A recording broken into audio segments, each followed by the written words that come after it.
Hello guys, welcome है आप लोगों का voice of trading and investing के 68th एपिसोड में। तो अगेन एज यूजुअल आज का एक ट्रेड डिस्कस करेंगे और निफ्टी बैंक निफ्टी का एनालिसिस देखेंगे कल के लिए। ठीक है, कल वेडनेसडे है तो कल के लिए निफ्टी बैंक निफ्टी का एनालिसिस। उससे पहले आज का ट्रेड हम लोगों का है हिंडाल्को में। ठीक है, मेटल सेक्टर पे ट्रेड था। ठीक है, ये ट्रेड है हिंडाल्को का। ठीक है, इससे पहले एक बार लॉजिक समझ लो। ठीक है, हिंडाल्को को देखने से पहले एक बार निफ्टी मेटल देखेंगे। ठीक है, अगेन अगर आप कोई ऐसा स्टॉक लेते हो जो किसी पर्टिकुलर इंडेक्स का पार्ट है तो उसको जरूर से जरूर देखना चाहिए। तो निफ्टी मेटल में हम लोगों को क्या दिख रहा है कि निफ्टी मेटल अपने पिछले 2 दिन के हाई के ऊपर ट्रेड कर रहा था। 5 मिनट्स में आ जाएंगे। यहाँ पे देखो, पहले 5 मिनट का रेंज क्रिएट होता है, उसमें 3 कैंडल, मतलब क्या, मार्केट 15 मिनट कंसोलिडेट करता है और फिर यहाँ पे आता है ब्रेकआउट 10 बजे। ठीक है, 10 बजे ब्रेकआउट आता है, 1 2 3 4, अगेन 1 2 3 4 5 6 7 8, 40 मिनट का कंसोलिडेशन होता है। 40 मिनट के बाद यहाँ पे आता है ब्रेकआउट निफ्टी मेटल के चार्ट में। तो निफ्टी मेटल के चार्ट में मेरे को ब्रेकआउट दिख गया। अब मेरे को चुनना है स्टॉक। ठीक है, स्टॉक में मैंने हिंडाल्को चुना है। ठीक है, हिंडाल्को के अलावा जिंदल स्टील भी चला है। अच्छा देखो, एक बार जिंदल स्टील का भी चार्ट मेरे रडार पे था, देख लो मैंने सब में मार्किंग करके रखा है। पर मतलब अब स्टॉक सिलेक्शन ही ना बहुत, देखो सेम चार्ट है इसका 2 दिन के हाई के ऊपर, जस्ट लाइक निफ्टी मेटल। ठीक है, तो जिंदल स्टील चला है और एक शायद चला है, एक मिनट रुको मेटल में देखता हूँ। जिंदल स्टील के अलावा ना एक शायद टाटा स्टील भी अच्छा खासा चला है। हाँ, टाटा स्टील, हाँ, यहाँ पे ब्रेकआउट आ रहा है टाटा स्टील में और ये भी एक अच्छा खासा रन अप दिया है। वेदांता भी चला है देखो। ठीक है, ये सारे के सारे मेरे रडार पे थे उसी समय। ठीक है, सारे के सारे उस समय मेरे रडार पे थे। बट अगेन स्टॉक सिलेक्शन मतलब इतना हार्ड है ना, मतलब क्या बोलूं, इजी नहीं है। इन सारे अच्छे स्टॉक्स को छोड़ के छूट गया मेरे से, मतलब छोड़ के मैंने हिंडाल्को को सिलेक्ट किया। ठीक है, अब देखो हिंडाल्को का एक अच्छा स्ट्रक्चर देखो। हिंडाल्को में मेरे को क्या दिख रहा है, अप ट्रेंड, रिट्रेसमेंट, वापस से अप ट्रेंड का तैयारी हो रहा था। तो ठीक है, वहां पे 2 दिन के हाई के ऊपर, यहाँ पे 94.55 के ऊपर मेरे को ट्रेड दिखता है। ठीक है, प्लस यहाँ पे देखो चला, रिट्रेसमेंट लिया और यहाँ पे देखो नया लो नहीं बन रहा था, छोटा छोटा रेड कैंडल्स ऊपर की तरफ बन रहा था। ठीक है, प्लस आप एक और चीज गौर करना, 2 दिन का हाई है ये ब्लू लाइन, उसके बाद रेजिस्टेंस के पास जब स्टॉक ऐसे गया और यहाँ ये रेड कैंडल से पुल बैक आया, तो अब ये रेजिस्टेंस हो गया इंट्राडे में। तो रेजिस्टेंस के पास आप देखो यहाँ पे रेंज क्रिएट हो रही थी। अगेन आप देखना, रेजिस्टेंस के पास ये 950 की कैंडल, उसके अंदर देखो कितने सारे कैंडल्स ने ट्रेड किया है। ठीक है, 5 कैंडल, मतलब 25 मिनट का ट्रेड रेंज हुआ और फिर एक स्ट्रॉन्ग कैंडल से ब्रेकआउट आ गया। तो इसी ब्रेकआउट कैंडल में मैंने रिट्रेसमेंट जब आया तो 97 पे इसको बाई किया विद स्टॉप लॉस ऑफ 93.45। ठीक है, 93.45 पे मैंने इसको, सॉरी 97 पे बाई किया है। ठीक है, और ये स्टॉप लॉस डाला, स्टॉप लॉस होता 94 का। ठीक है, मैंने बफर लगाकर, थोड़ा सा मैं बफर रखता हूँ, 93.50 का स्टॉप लॉस एसएल सिस्टम में डाला। ठीक है, ये नीचे आता है यहाँ, ये कैंडल 11:10 की, इसका लो अब देखो 93.55 है। ठीक है, मतलब 93.50 आया भी नहीं है। अगेन 93.50 नहीं आया और स्टॉप लॉस कट गया। ठीक है, हो सकता है, मतलब अब जो भी है, ग्लिच है या जो भी है, आई डोंट नो, बट हाँ कट चुका है तो स्टॉप लॉस हो गया। ठीक है, अपनी गलती। उसके बाद मेरा स्टॉप लॉस कटने के बाद देखो स्टॉक वापस से ऊपर गया, 1:1 का रिस्क टू रिवॉर्ड रेशियो भी दिया है। ठीक है, और फिर साइडवेज हो गया। तो जो भी था ये था आज का ट्रेड। ट्रेड का सेटअप देखिए, आप देखो हिंडाल्को इंडस्ट्री में ट्रेड किया है, इंट्राडे में लॉस है। ठीक है, ऑल इन में एक ही ट्रेड है, लॉस है। ठीक है, ये हो जाता है ये। अब एक दूसरा ट्रेड है, असल में मैं अपना वो फ्यूचर ऑप्शंस वाला अकाउंट नहीं दिखाता हूँ, बट हाँ निफ्टी में आज एक ट्रेड यहाँ पे बनता था। ठीक है, तो यहाँ पे जो ट्रेड बन रहा था उसका स्टॉप लॉस देखना 83 पॉइंट्स का था, जो कि काफी ज्यादा था। बट अगर आप 15 मिनट्स में आओगे, ठीक है, तो आपको दिखेगा कि यहाँ पे, ठीक है। यहाँ पे देखो एक पहला 15 मिनट का कैंडल बना, ब्रेकआउट आया और यहाँ पे रेंज बना, ठीक है। इसके अंदर एक कैंडल ट्रेड हुई और देन ब्रेकआउट आया, तो अब ये मेरे लिए सपोर्ट है, ठीक है। अब क्या है ये, एक इसको लाइन से मत आप देखो, आप इसको एज अ जोन ड्रॉ करो तो आपको ज्यादा अच्छा से समझ आएगा। देखो यहाँ पे, ठीक है। अब क्या हुआ आप देखो, मार्केट ऊपर गया, ठीक है। चूंकि नीचे से आप देखो गैप अप खुल के, गैप अप को कंसीडर करते हुए मार्केट 252 पॉइंट्स अप था और एक कोई भी मीनिंगफुल रिट्रेसमेंट नहीं आ रहा था मार्केट में, तो मीनिंगफुल रिट्रेसमेंट की जरूरत थी।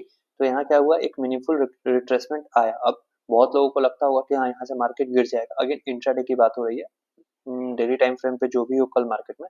पर हाँ, सबको लगता है कि हाँ यहाँ से अब ये नीचे आ रहा है तो मार्केट गिर जाएगी, पर ऐसा नहीं होता। नहीं क्यों होता, क्योंकि मार्केट के सारे सेक्टर्स, अगेन सारे सेक्टर्स बुलिश थे, कोई भी सेक्टर बेयरिश नहीं था, तो मार्केट को ऊपर ही निकलना था, ठीक है। यहाँ पे एक ट्रेड बनता है, ठीक है। यहाँ पे देखो,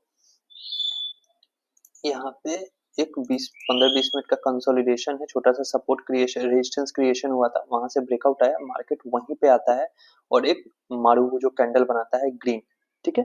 एक ग्रीन मारुबुजो कैंडल बनाता है और यहीं पे आप लोगों को क्या हुआ, ये जब ब्रेकआउट आया यहाँ पे 10 बजे, तो उसका रिट्रेसमेंट कहीं नहीं है, तो ये एज अ रिट्रेसमेंट आप इसको कंसिडर करो, मैंने भी किया। और यहाँ पे मैंने इसके हाई पे ट्रेड किया है, ठीक है, with this small stop loss 38 points का, ठीक है। इसके बदले में आप देखो 1:3 का रिस्क टू रिवॉर्ड, अच्छा खासा रिस्क टू रिवॉर्ड रेशियो मिला है निफ्टी में, ठीक है। और कहीं भी ट्रेलिंग एसएलएस में नहीं कटा है, ठीक है। तो मतलब फ्यूचर एंड ऑप्शन का ट्रेड ठीक था, पर हाँ इंट्राडे स्टॉक सिलेक्शन में अभी 2 दिन से थोड़ा गड़बड़ हो जा रहा है, लेकिन चलो जो भी है, स्टॉक सिलेक्शन में ये लफड़ा होता ही है, ठीक है, कोई नई बात नहीं है। चलो ये हो गया। अब ना कल के लिए एक, कल का एनालिसिस आप देखोगे ना, तो अभी फिलहाल के लिए यहाँ देखो, कल हम लोगों ने इसी जोन की बात की थी कि ये अच्छा खासा कंसोलिडेशन हो रहा है, अगेन अच्छा खासा कंसोलिडेशन हो रहा है, कितने दिनों से, 6 मार्च से 17 मार्च, ठीक है। 3 3 जो 7 दिन का कंसोलिडेशन है, ये बहुत तगड़ा, और आज उसका ब्रेकआउट आ गया है डेली टाइम फ्रेम पे, प्लस निफ्टी ने हाई पे बंद किया है, ठीक है। निफ्टी क्या कर रहा है, निफ्टी हाई पे बंद कर रहा है, तो अगेन, लेकिन यहाँ पे एक ध्यान देने वाली बात ये रहेगी आपके लिए कि मार्केट उसी जोन पे बंद हुआ है जिस जोन को ये बहुत दिन होल्ड करने के बाद तोड़ा था, देखो, ठीक है। एग्जैक्ट उसी जोन पे मार्केट बंद हुआ है, ठीक है। 21,800 का जो पहले सपोर्ट लेवल था, जो कि कब था, फेब के मंथ में था, आज मार्केट वहीं पे आके क्लोज हुआ है। 834 है, तो कोई बहुत बड़ी क्लोजिंग नहीं आई है। अगर ये 900 भी जाके बंद हो जाता ना, तो भी मैं कहता कि हाँ अगले दिन प्रॉफिट बुकिंग आएगी, हो सकता है ब्रेकआउट फेल हो जाए, ठीक है। तो सिनेरियोज बहुत सारे होते हैं। तो यहाँ पे देखो, ये एक बहुत तगड़ा सपोर्ट था जो टूटा था, तो टूटने के बाद मार्केट में लगभग 900 पॉइंट का करेक्शन देखने को मिला था। तो अब टीवी पे आप देख रहे होगे कि हाँ मार्केट बुलिश है, ये है, वो है, बाई कॉल है, फलाना ढिमकाना है, सब चल रहा है। पर इस चलते हुए में आपको नहीं बह जाना है, आपको कुछ अलग सोचना है, ठीक है। वो एक पॉलिसी होती है ना 10th मैन की, आपने देखा होगा वर्ल्ड वार जी, उसमें मतलब जब वो एक्टर हीरो जो है ना, ब्रैड पिट, वो जाता है, क्या तो स्टेट का नाम है, जो भी हो, हाँ, वहां पे जाता है, तो वहां पे वहां का जनरल बताता है उसको कि हाँ यहाँ पे ना 10th मैन की पॉलिसी है, मतलब क्या, 9 लोग अगर एक जैसा सोच रहे हैं, तो 10th मैन का काम क्या है कि वो एक अलग डायरेक्शन में भी सोचे, ठीक है। वो 10th मैन का काम है, ताकि अगर वो सिनेरियो आए तो वो क्या करेगा। तो अभी मार्केट में क्या चल रहा है, 90% लोग को अभी फिर तेजी दिखने लग रही होगी, ठीक है। आप 10th मैन बनो, 10th मैन इसलिए बनो कि इंट्राडे में अगर तेजी आती है तो आप डेफिनेटली उसमें ट्रेड करो, बट लॉन्ग टर्म चार्ट्स में कोई कंफर्मेशन आने दो। ये कंफर्मेशन नहीं है, कंफर्मेशन कब आता है, जब कंसोलिडेशन, हो सकता है मैं गलत भी हूँ, 10th मैन गलत भी हो सकता है, बट हाँ फिलहाल के लिए मैं वो 10th मैन बनना चाहूंगा। क्यों, क्योंकि प्राइस एक्शन के अकॉर्डिंग यहाँ पे ब्रेकडाउन आया, रिट्रेसमेंट नहीं आया, अगेन ब्रेकडाउन आया, रिट्रेसमेंट नहीं आया, ठीक है। तो मेरे को क्या लगता है ना कि ये एज अ रिट्रेसमेंट मार्केट इसको देख रहा है, ठीक है। अब अगेन क्या मार्केट यहाँ से गिर सकता है, वो तो देखने वाली बात है। मेरे को क्या चाहिए, अगर बॉटम फॉर्मेशन हो रहा है तो हो सकता है मिस हो जाए मेरे से, मार्केट में कुछ भी एक्यूरेट नहीं होता। हो सकता है यहाँ से रेजिस्टेंस लेके वापस आए 21,800 900, यहाँ पे डबल बॉटम फॉर्मेशन हो जाए और फिर ये ऊपर आए। हाँ, ये हो सकता है, डेफिनेटली हो सकता है। यही इसीलिए मैं 10th मैन बनना चाहता हूँ कि हाँ, एक नेसेसरी, इतना गिरने के बाद एक नेसेसरी पुल बैक आया, पुल बैक में ये रिट्रेसमेंट में ये रिटेस्ट करने आ रहा है, ठीक है। उस लेवल का अभी तक रिटेस्ट नहीं हुआ, तो मतलब देखने वाली बात है कि क्या होगा, लेकिन फिलहाल मेरे लिए ये रिटेस्ट है। कोई तेजी वाली बात नहीं दिख रही है मेरे को, मेरे लिए ये एक रिटेस्ट है। अब इस रिटेस्ट में ट्रैपिंग कैसे हो सकती है आप देखना। 90% लोग जो कि लॉस में, वो क्या है, टीवी एमबीबी नहीं, टीवी देख के ही ट्रेड करते हैं, दैट्स वी ऑल नो। तो अभी टीवी में क्या है, तेजी चल रही है, हायर पोजीशन लेके जाओ, ये करके जाओ, वो करके जाओ, सब कुछ चल रहा है, ठीक है। तो हो सकता है मार्केट कल गैप अप खुल के बियरिश हो जाए, ठीक है। क्यों, मार्केट एकदम बहुत ही क्रूशियल जोन पे बंद हुआ है 22,800। अगेन उसका इंपॉर्टेंस बता दूं, ठीक है, लास्ट बार टूटा था तो 1,000 पॉइंट का करेक्शन आया था, अब उसका रिटेस्ट जैसा सिनेरियो दिख रहा है, कैंडल बुलिश है। बट हाँ, रिटेस्टिंग तो हुई है क्योंकि इससे पहले कभी रिटेस्ट नहीं हुआ था। प्लस यहाँ पे देखो कंसोलिडेशन भी है, इस कंसोलिडेशन में बायर बाइंग हुई है, ठीक है। ये भी सच है कि इस कंसोलिडेशन में बाइंग हुई है, इसीलिए आज ब्रेकआउट आया और तगड़ा 300 पॉइंट का मूव आया है। तो देखने वाली बात है, ये है कि मैं गलत होता हूँ या सही होता हूँ। क्या मैंने मार्केट को शॉर्ट करके रखा है? बिल्कुल नहीं। मैं सिर्फ इंट्राडे में ट्रेड करता हूँ, आज के आज मैं ट्रेड लूंगा, क्लोज करके घर निकल जाऊंगा, ठीक है। तो कल अगर निफ्टी फिर से मूव देता है तो मैं ट्रेड करूंगा, जो भी risk to reward ratio achieve होगा, अचीव करके बाहर निकल जाऊंगा, ठीक है। इन्वेस्टमेंट पर्पज से देखने वाली बात होगी कि निफ्टी क्या करता है, ठीक है। तो ये रहेगा।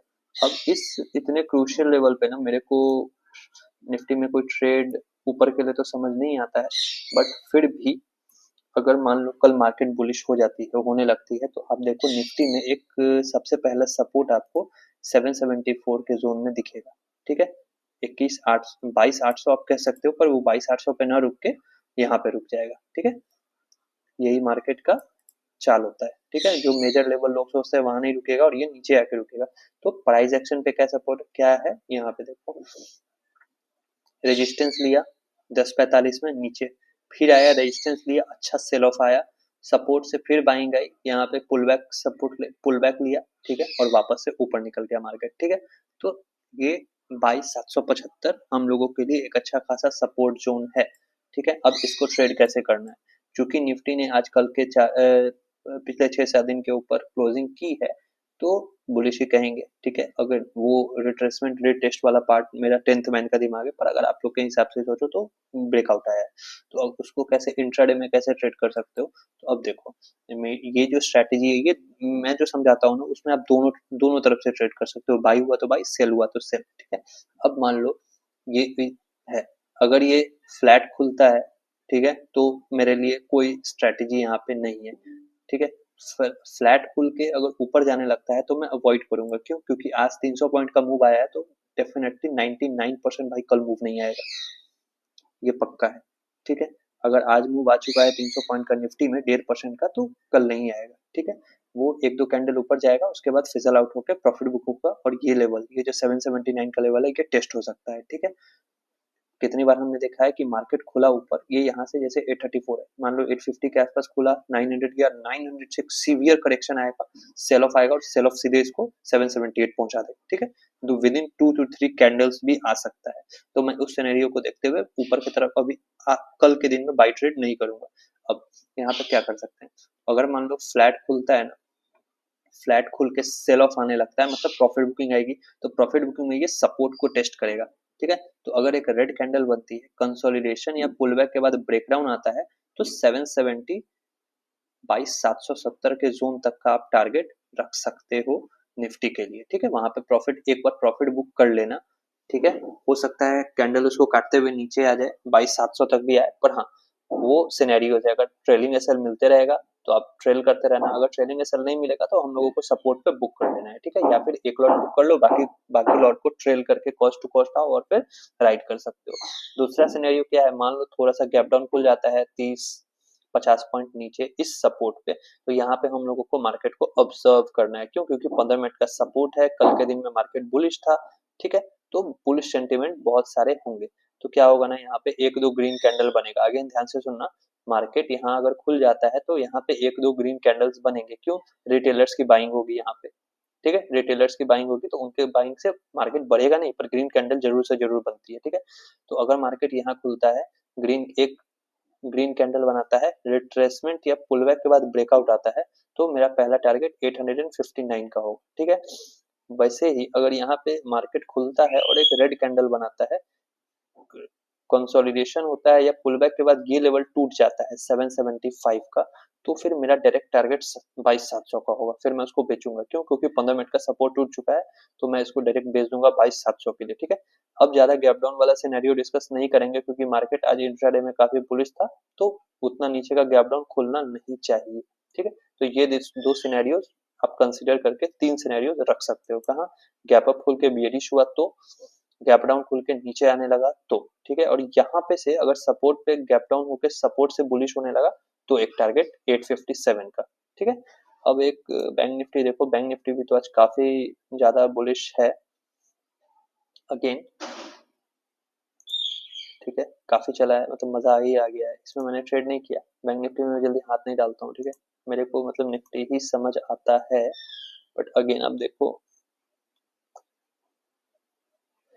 मेरे को कल हम लोगों का ऑब्जर्वेशन था जो कि गलत हो गया है। मैंने क्या कल हम लोगों ने डिस्कस किया था, अगेन मार्केट है, गलत ऑब्जर्वेशन हो ही जाते हैं, इसमें कोई नई बात नहीं है कि हो सकता है नीचे की तरफ एक रेड कैंडल से मतलब सीधा उल्टा हो गया भाई मेरे, नीचे की तरफ एक रेड कैंडल मिल सकती है बड़ी, ठीक है।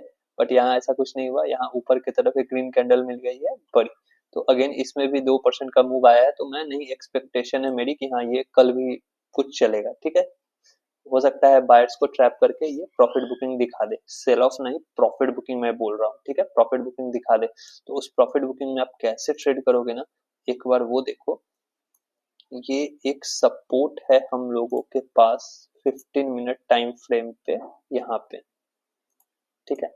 अब देखो यहाँ रेजिस्टेंस ले रहा था, फिर लिया, पुल बैक आया और ब्रेकआउट आके ये ऊपर निकल गया, ठीक है। तो ये एक सपोर्ट है।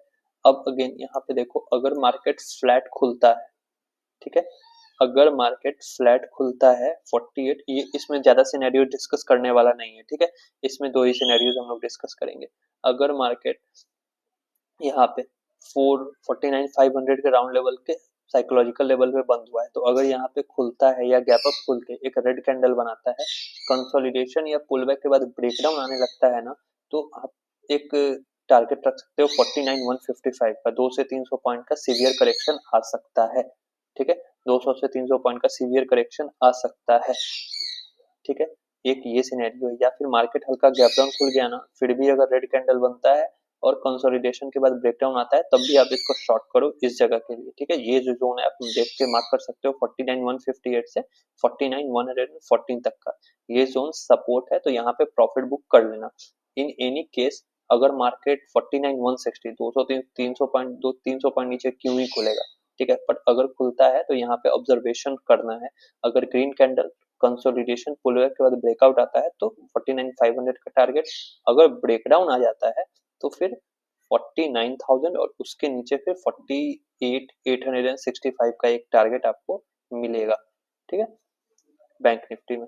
तो यही रहेगा। बाकी ज्यादा कुछ डिस्कस करने के लिए आज के ट्रेड में नहीं है। क्यों? क्योंकि मूव आ चुका है, ठीक है। आज मूव आ गया तो कल उम्मीद है कि मूव ना ही आए, ठीक है। कल ज्यादातर क्या हो सकता है, या तो मार्केट गैप अप खुल के साइडवेज हो जाए, या फिर गैप अप खोल के प्रॉफिट बुकिंग दिखा दे, ठीक है। और तीसरा बहुत और सिनेरियो जो किसी को हो सकता है, मैं भी अभी उस फेवर में नहीं हूँ, बट हाँ गैप अप खुले, सेल ऑफ आ जाए और डे लो पे बंद हो जाए, ठीक है। बहुत बार ऐसा हुआ है कि gap up market gap up खुला है, सेल ऑफ आया और जाके पिछले दिन के डे लो के पास बंद हो गया है और सारे बायर्स को हो गया है, सारे बायर्स को उसने ट्रैप कर लिया, ठीक है। ये भी सिनेरियो होते हैं बेरिश मार्केट के, ठीक है। तो ये देखने वाली बात रहेगी कि क्या होता है। जैसे कि आप यहाँ पे देखो, गैप अप तो नहीं खुला, पर देखो मार्केट फ्लैट खुला, ठीक है। 21 जन को फ्लैट ओपनिंग हुई और सीधा डीलो पे आके बंद हो गया, ठीक है। पिछले दिन की कैंडल देखो कितनी बुलिश थी, इसका लो देखो 774 है, हाई है 815, ठीक है। मतलब 1000 पॉइंट, 900 पॉइंट की रैली हुई और अगले दिन क्या हुआ, 900 पॉइंट की रैली के बाद मार्केट फ्लैट टू फ्लैट ही बोलो, फ्लैट खुला और ऊपर से सेलिंग दिया और सीधा डे लो पे बंद हो गया। तो ये भी एक ऑब्जर्वेशन आप कैंडल बाय कैंडल देखोगे ना तो आपको दिखेगी। ठीक है, अब एक ऑब्जर्वेशन देखो आज की, ये कौन सा दिन है, 4 फेब है। आज देखो आज कितना अच्छा कैंडल बना है। अब यहाँ पे देखना 4 फेब को क्या हुआ, एक अच्छा मारूबुजू कैंडल बना। कैंडल बनने के बाद क्या मैं क्या बोलता हूँ कि इतना मूव आने के बाद कंसोलिडेशन होना चाहिए, या फिर क्या होना चाहिए, मूव नहीं आएगा, ज्यादातर साइडवेज टू प्रॉफिट बुकिंग आएगी। यहाँ पे देखो 2 दिन मार्केट साइडवेज था, ठीक है, उसके बाद एक रेड कैंडल आई और फिर से मार्केट नीचे आ गया। ठीक है, तो ये सारे ऑब्जर्वेशन है जो आपको देखने पड़ते हैं मार्केट में रहते हुए कि हाँ कि मार्केट क्या क्या करता है। क्योंकि मैं इंट्राडे में ट्रेड करता हूँ तो मेरे को कोई टेंशन नहीं है, इंट्राडे में ब्रेकआउट आएगा मैं लूंगा, नहीं आएगा नहीं लूंगा। ठीक है, मेरे को ये टेंशन नहीं है कि कल मार्केट, कल निफ्टी कहाँ जाएगी। ठीक है, अब आज जिन भी लोगों ने निफ्टी को खरीदा है यहाँ पे, उनको क्या चाहिए, भाई गैप अप हो जाए, भाई गैप अप हो जाए, भाई गैप अप हो जाए, तभी प्रॉफिट होगा। अगर मार्केट फ्लैट खुल गया तो कल वेडनेसडे है, परसों एक्सपायरी है, हो सकता है उनका प्रीमियम कुछ भी ना बढ़े। ठीक है, तो अगर कोई लेके जा रहा है, कल अगर गैप अप टू फ्लैट खुले, खुलते ही उसको बुक कर लेना। ठीक है, क्योंकि मतलब 90% ऑफ चांसेस ये हैं कि आज इतना बड़ा मूव आ गया तो कल कुछ नहीं होगा। ठीक है, ये मान के चलना है। ठीक है, चलो, वीडियो पसंद आया ना तो वीडियो को लाइक करना, चैनल को सब्सक्राइब करना और वीडियो को शेयर कर देना। ठीक है, जो लोग भी ट्रेडिंग करते हैं। चलो मिलते हैं कल के एनालिसिस वीडियो में, बाय।